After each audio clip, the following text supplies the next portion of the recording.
Shalom, jemaat yang saya kasihi di dalam Yesus Kristus. Karena ibadah pada hari ini adalah ibadah Sintia.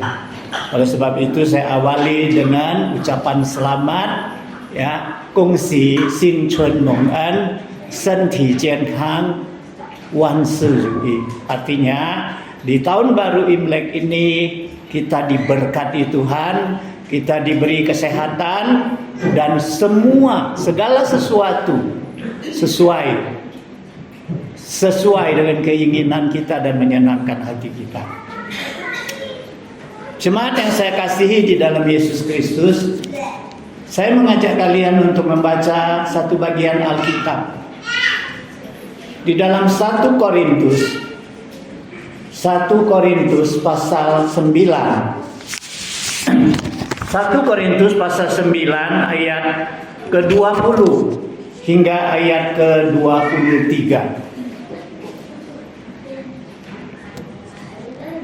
1 Korintus pasal 9 ayat ke-20 hingga ayat ke-23. Karena hanya 3 ayat, mari kita baca dengan cara bersama-sama. Kita membaca bersama-sama. Kita mulai. Demikianlah bagi orang Yahudi, aku menjadi seperti orang Yahudi, supaya aku memenangkan orang-orang Yahudi.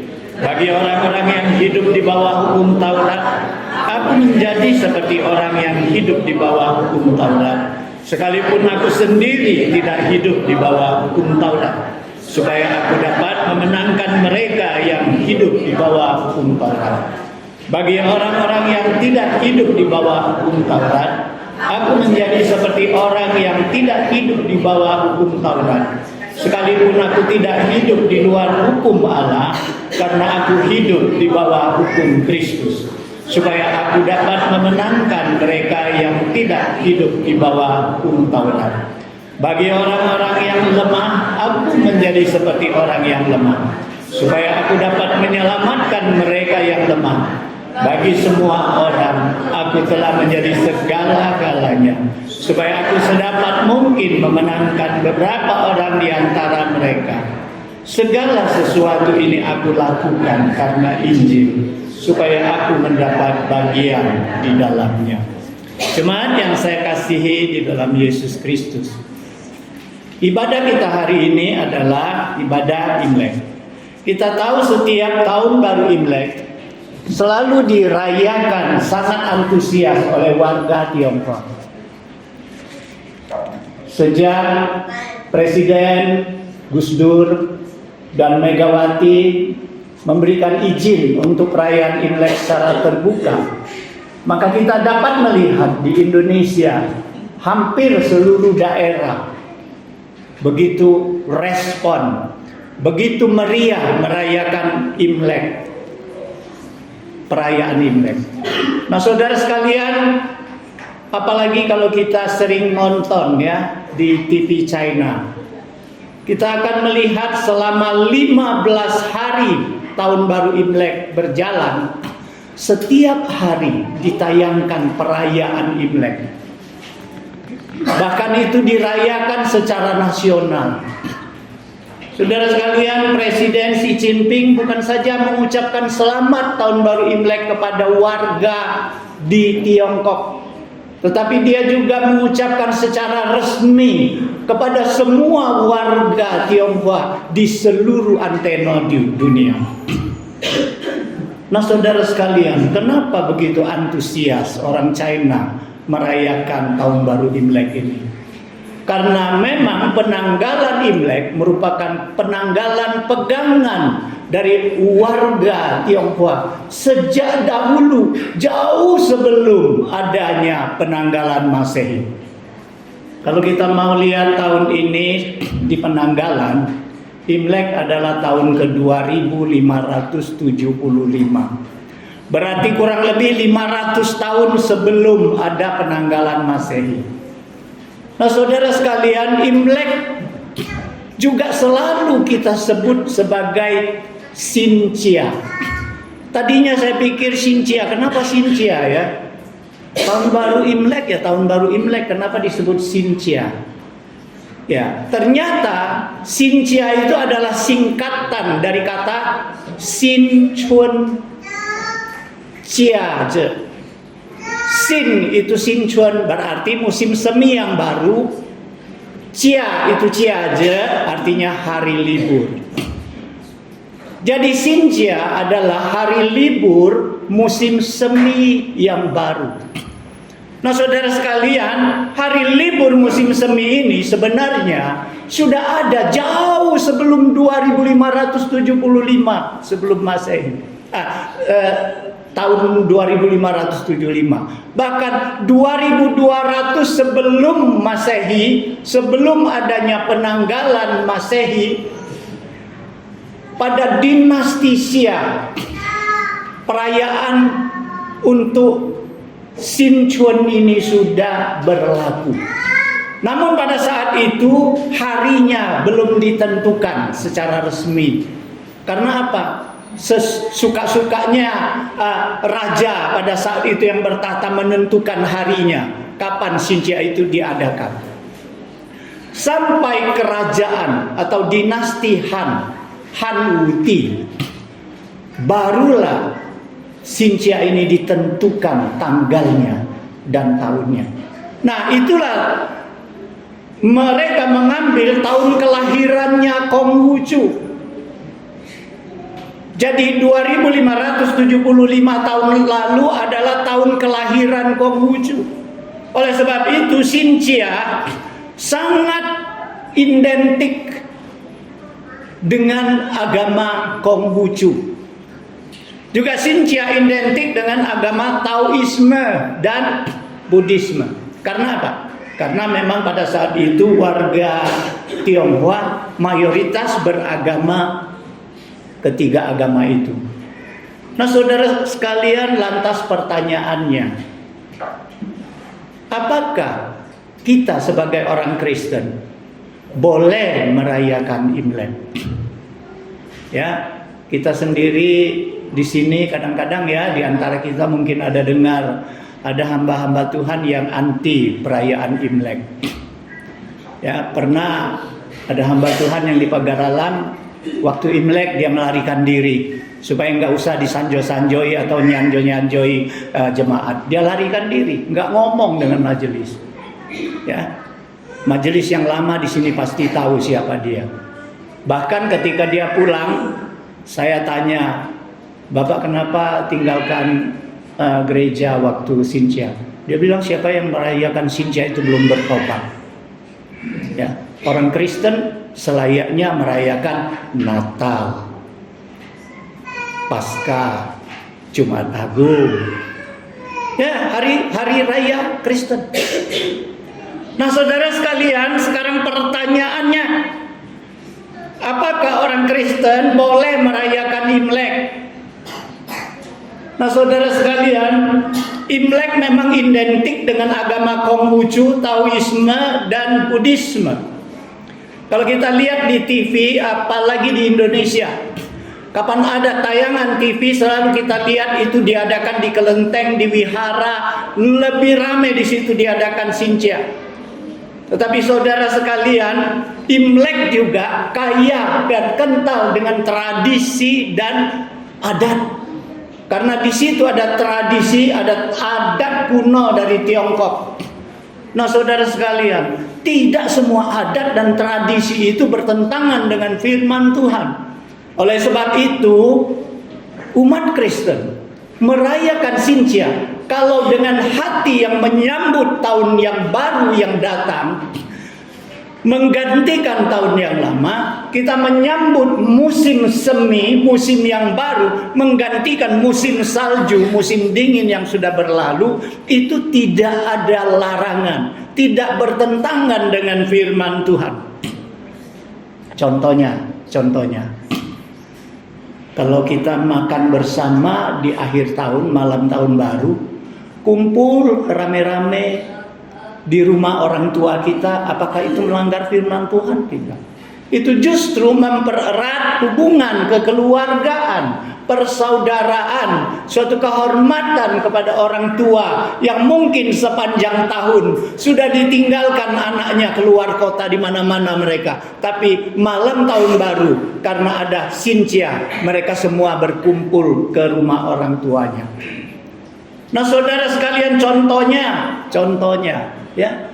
Kalau kita pada hari raya Cynthia, kita pergi ke rumah-rumah, kita painin. Enggak ada salahnya kita mengucapkan selamat tahun baru. Sama seperti kita mengucapkan selamat tahun baru di tahun baru internasional. Nah, saudara sekalian, kalau kita buat nuansa merah semua seperti hari ini, mayoritas merah, enggak ada salahnya karena merah memang lambang sukacita. Enggak ada larangan di firman Tuhan. Justru darah Kristus yang tercurah itu merah. Nah, saudara sekalian, masih banyak lagi tradisi yang diadakan oleh orang-orang yang merayakan Cynthia, dan adat-adat itu bisa kita pakai. Ya, petasan. Memang bagi orang-orang yang merayakan Cynthia, bagi orang-orang yang beragama Buddhisme dan sebagainya, ini untuk mengusir setan. Bagi kita, petasan ini untuk meramaikan suasana tahun baru. Lentera dipasang untuk menerangi jalan-jalan yang gelap pada saat itu. Karena lebih banyak pedesaan, mereka harus berjalan kalau mau painian, mau kemana, malam itu kan gelap. Mereka gantungi ini, lentera-lentera di simpang-simpang jalan. Nggak ada salahnya. Ya, nah saudara sekalian, yang tidak boleh itu apa? Ritual-ritual agama yang bertentangan dengan ajaran iman kekristenan kita, itu tidak kita laksanakan. Contohnya, ketika malam tahun baru mereka sajikan meja sembahyang, mereka sajikan makanan, buah-buahan dan hewan-hewan yang disembelih. Mereka memohon berkat, mereka mendoakan leluhur, mereka memohon berkat, mereka mengucapkan syukur kepada para dewa-dewa leluhur. Nah, itu tidak perlu kita contoh. Karena apa? Setiap tahun baru kita pasti berdoa kepada Tuhan yang sudah melindungi kita di tahun yang lama dan memberikan kita kesempatan untuk masuk ke tahun yang baru. Jadi saudara sekalian, tidak ada larangan untuk perayaan Imlek bagi orang Kristen. Tergantung bagaimana caranya kita merayakan Imlek itu, merayakan Cynthia itu. Apakah kita rayakan di luar Kristus atau kita rayakan di dalam Kristus? Nah saudara sekalian, beberapa tahun yang lalu, mungkin ada 7 atau 8 tahun yang lalu, ketika kami pergi ke Guangzhou untuk melihat koko saya yang sulung. Sekarang dia udah meninggal beberapa tahun yang lalu. Pada saat itu sebenarnya bukan lagi suasana Cynthia. Tetapi sepanjang jalan kami menuju ke panti jomponya koko saya melihat rumah-rumah penduduk itu banyak yang digantungkan dengan tuilian. Nah, itu namanya chunlian. Nah, kalau sekarang di tempat kita waktu Cynthia, kita sudah jarang melihat itu. Itu adalah kedua sisi pintunya ada digantung dengan kertas merah atau kain merah yang di atasnya dituliskan ucapan-ucapan selamat, ucapan-ucapan berkat di rumah-rumah itu. Nah, saudara sekalian, saya tidak tahu ya, kalau di pedalaman di daerah Indonesia mungkin di Kalimantan sana masih ada ya, di Sulawesi mungkin masih ada, atau di Papua masih ada. Tetapi pada umumnya di tempat kita, di kota-kota kita sudah jarang melihat itu terjadi. Nah, hari ini saya akan membawa contoh tradisi ini, bagaimana asal mulanya ada tradisi ini sebagai satu cerita untuk Xinjia hari ini, dan nanti kita lihat apa hubungannya dengan iman kekristenan kita. Saudara sekalian, dahulu kala di sebelah timur utara Tiongkok, ya, timur laut Tiongkok, ada sebuah hutan rimba persik, pohon persik, ya. Dan hutan ini cukup luas, dan hutan ini adanya di atas gunung. Nah, saudara sekalian, saking hutan ini begitu lebat, ada sebatang pohon persik yang sudah berusia ribuan tahun.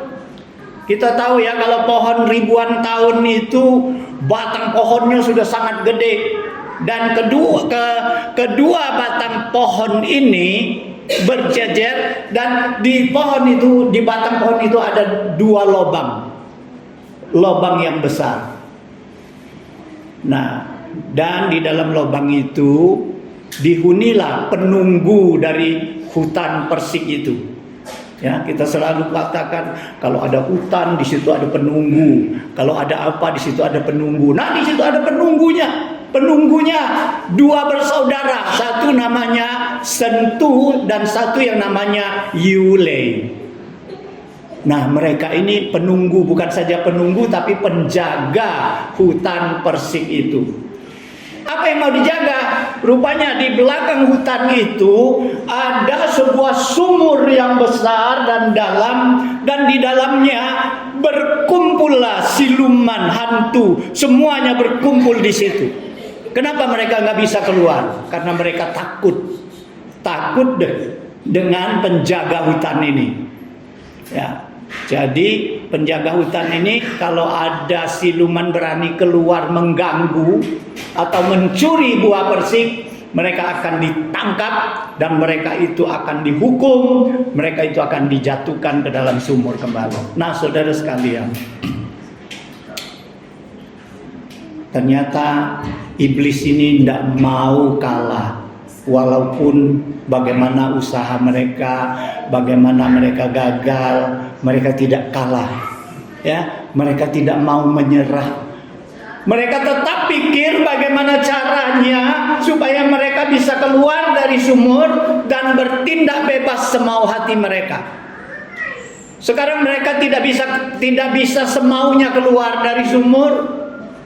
Karena apa? Karena ada penjaga itu. Mereka tidak nyerah, mereka pikir bagaimana caranya. Akhirnya mereka rapat. Ya, siluman-siluman ini rapat, kemudian ada ketua siluman di situ. Mimpin rapat di situ. Mereka bahas bagaimana caranya untuk menaklukkan Sentu dan Yulei ini sehingga mereka boleh keluar dari sumur dan boleh bertindak semau mereka. Akhirnya mereka pikir ada satu siluman kecil yang otaknya cerdas. Dia katakan gini, kita selalu kalau kalah dengan Sentu dan Yulei ini karena di tangan mereka ada senjata besar itu. Nah, senjata itu kalau kita curi bagaimana? Kita curi biar mereka tidak punya senjata. Kemudian nggak ada orang yang berani mencuri. Mana ada siluman berani mencuri senjata itu. Tapi akhirnya ada juga ya siluman yang berani. Nah, saat Sentu dan Yulei ini tidur, maka dengan diam-diam siluman ini mencuri senjatanya. Nah, ceritanya senjata sudah dicuri, mereka berpesta di sumur, kemudian keesokan hari mereka pada keluar ke hutan persik itu. Mereka mengganggu, mereka mencuri, memetik pohon persik, mereka mengobrak-abrik hutan itu. Wah, ini gaduh sekali. Sentu dan Yulei langsung keluar dari sarangnya, mau menangkap mereka. Baru sadar nggak ada senjatanya kemana pergi. Wah, pada saat itu siluman menertawainya. Mereka mengacung-acungkan senjata yang dicuri itu. Akhirnya si Koko ini bicara dengan adiknya. Mereka pikir kita tidak punya cara yang lain. Ya, nanti kita hajar. Jadi mereka pergi sejenak. Rupanya kemana? Mereka menebang pohon persik, dahannya yang besar. Kemudian dengan dahan pohon persik itu mereka kembali, mereka sapu bersih semua siluman-siluman itu. Kemudian mereka tangkap siluman itu, mereka hukum, mereka jatuhkan kembali ke sumur. Nah, saudara sekalian, sejak itu siluman dan hantu-hantu itu nggak berani lagi keluar dari sumur. Nah, saudara sekalian, sejak itu terjadilah tradisi seperti ini. Penduduk-penduduk membuatlah dari dahan persik, dahan pohon persik itu, kulitnya mereka kupas. Kemudian mereka tuliskan pada awalnya, mereka tuliskan dua nama. Satu sisi tulis Sentu, satu sisi mereka tulis Yule, nama penjaga itu. Di kedua sisi tiang rumah mereka, agar mereka boleh menjaga keselamatan, sehingga siluman-siluman itu nggak berani masuk ke rumah mereka. Nah, saudara sekalian, baru pada kerajaan Ming, ya, dinasti Ming pada tahun 1369 Masehi sampai 1644 Masehi, pemerintah Ming pada saat itu, kerajaan Ming memerintahkan semua rumah penduduk harus gantungkan Chun Lien itu. Namanya Chun Lien. Chun itu musim semi, Lien itu adalah tirai, ya. Setiap hari digantungin, ya, harus dibuat dari kain merah, nggak lagi dari dahan persik karena nggak begitu banyak dahan persiknya lagi, ya. Mereka pakai kain merah, dibuat merah tanda darah yang melambangkan nama Sentu dan Yule. Kemudian ucapannya sudah boleh bebas. Mereka bikin ucapan selamat, mereka bikin ucapan berkat di situ. Nah, saudara sekalian, sampai hari ini kalau kita ke Tiongkok pada perayaan-perayaan Xinjiang, kita masih bisa melihat itu. Nah, saudara sekalian, lantas hari ini saya pikir begini. Sebentar lagi kita akan merayakan Paskah. Arti dari Paskah itu adalah melewati. Kita tahu asal-usul Paskah orang Yahudi itu bagaimana. Ketika orang Yahudi dijajah, mereka diperbudak, Tuhan menolong mereka untuk keluar. Tuhan sudah memberikan 9 tulah kepada Firaun, tetapi Firaun tetap berkeras tengkuk, berkeras hati, tidak mengizinkan orang Israel keluar dari Mesir. Karena mereka berkepentingan untuk memperbudak orang-orang Israel itu. Nah, sampai Tuhan mau lakukan tulah ke-10. Tuhan mau cabut nyawa anak-anak sulung semua, termasuk anak-anak sulung dari hewan-hewan. Semua Tuhan mau cabut. Tapi Tuhan ajari, Tuhan berikan cara kepada bangsa Israel melalui Musa, agar mereka membuat pada hari ke-14 bulan pertama. Kalau kita baca di dalam kitab kitab Keluaran, maka di situ akan dikatakan tentang Paskah, ya. Pada hari ke-4 ke hari ke-10 mereka diperintahkan untuk menyediakan domba yang berusia 1 tahun, kambing atau domba yang berusia 1 tahun. Kemudian itu dikurung selama 4 hari. Pada hari ke-14 mereka harus sembelih itu. Mereka harus makan, ya. Mereka itu domba itu dipanggang. Mereka malam itu harus makan, dibarengi dengan roti tidak beragi. Mereka makan harus pakai ikat pinggang, pegang tongkat. Nah, mereka harus pakai kasut. Nah, saudara sekalian, ternyata darah dari domba itu sebagian harus dioleskan kedua palang pintu dan juga palang pintu atas. Karena kalau malaikat maut Tuhan yang lewat melihat ada tanda darah itu di palang pintu, maka malaikat itu akan lewati. Itulah Paskah, sehingga orang-orang ada di rumah itu selamat. Nah saudara sekalian, keesokan harinya bangsa Israel baru diizinkan oleh Firaun untuk meninggalkan Mesir. Nah saudara sekalian, kita memang tidak menurut seperti tradisi. Kita pulang-pulang nanti kita buat chunlian. Oh, kita bikin dari kain merah, kita gantung, nanti kita tempelkan di palang pintu kita. Bukan, ya. Tapi kita ambil filosofinya. Filosofinya sama dengan filosofi, dengan ajaran daripada Kristus. Merah, darah Kristus sudah dicurahkan.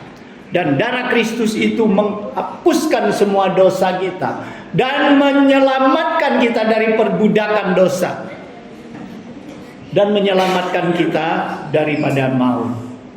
Nah saudara sekalian, melalui tradisi ini apa yang kita pelajari?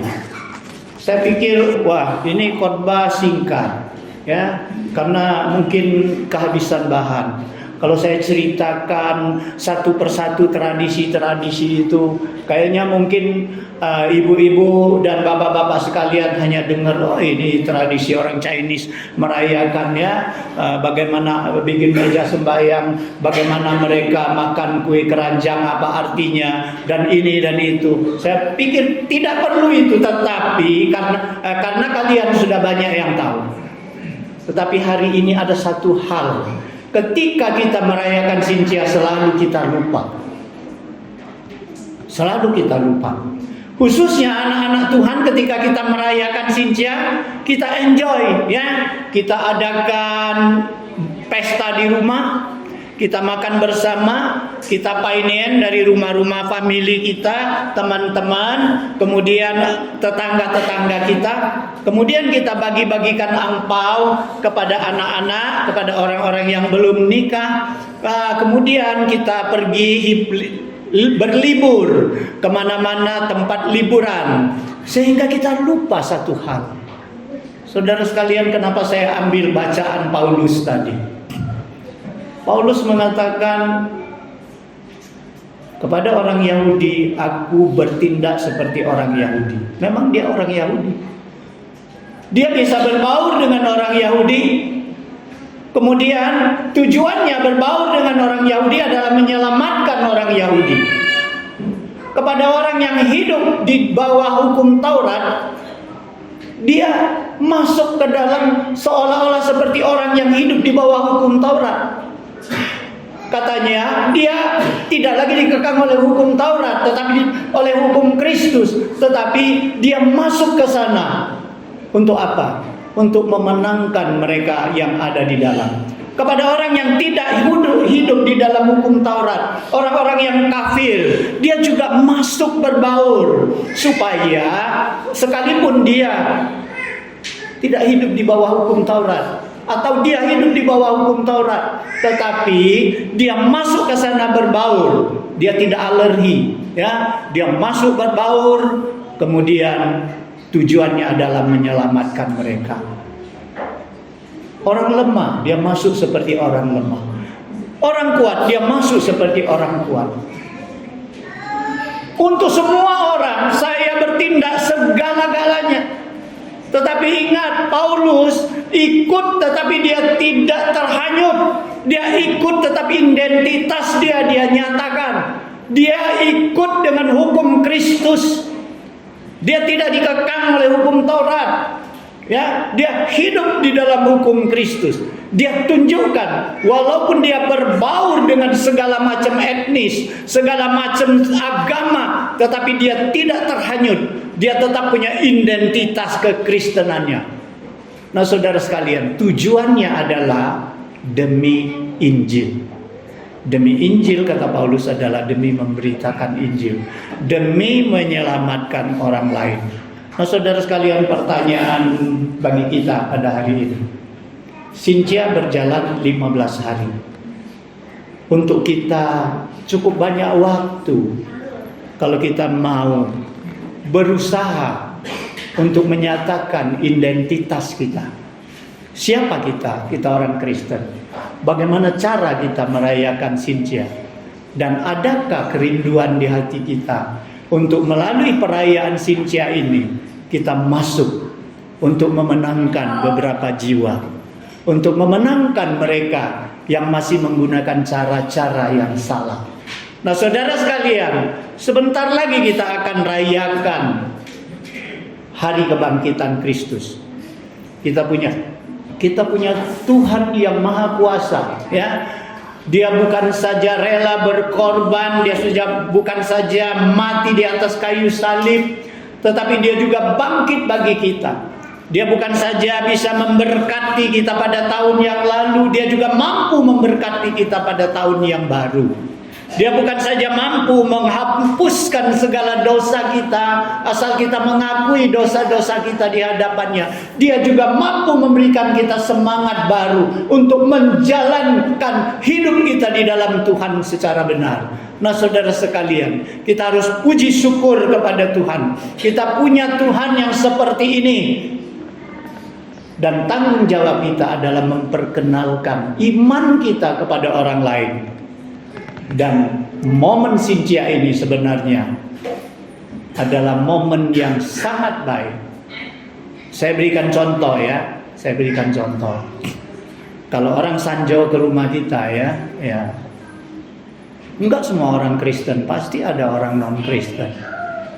Nah, kalau mereka Sanjo ke rumah kita ya, kita pasti ngobrol-ngobrol kan, nggak mungkin dia mematung di situ. Nah, apa yang kita obrolkan?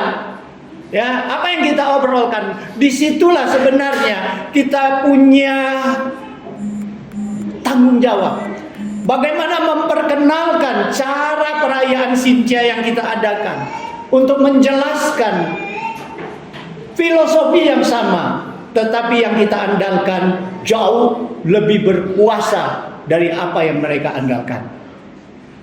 Jadi saudara sekalian, semoga firman Tuhan hari ini memberi kita wawasan tentang Xinjia, juga supaya kita juga mempersiapkan diri kita. Sebentar lagi kita akan mengingat pengorbanan Yesus di Jumat Agung. Dan sebentar lagi juga kita akan merayakan kebangkitannya.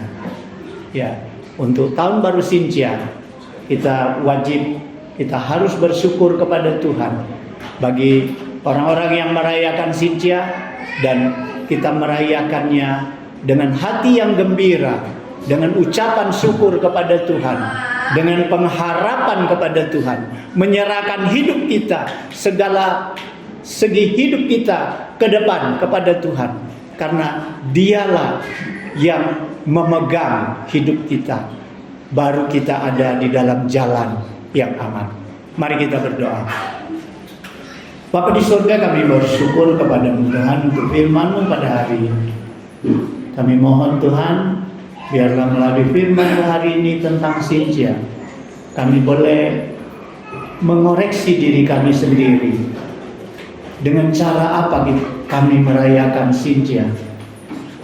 Dan biarlah kami juga diberikan tanggung jawab, agar kami boleh melalui Xinjia ini memenangkan jiwa-jiwa bagi Tuhan, supaya apa yang kami lakukan adalah demi Injil, untuk kemuliaan nama-Mu.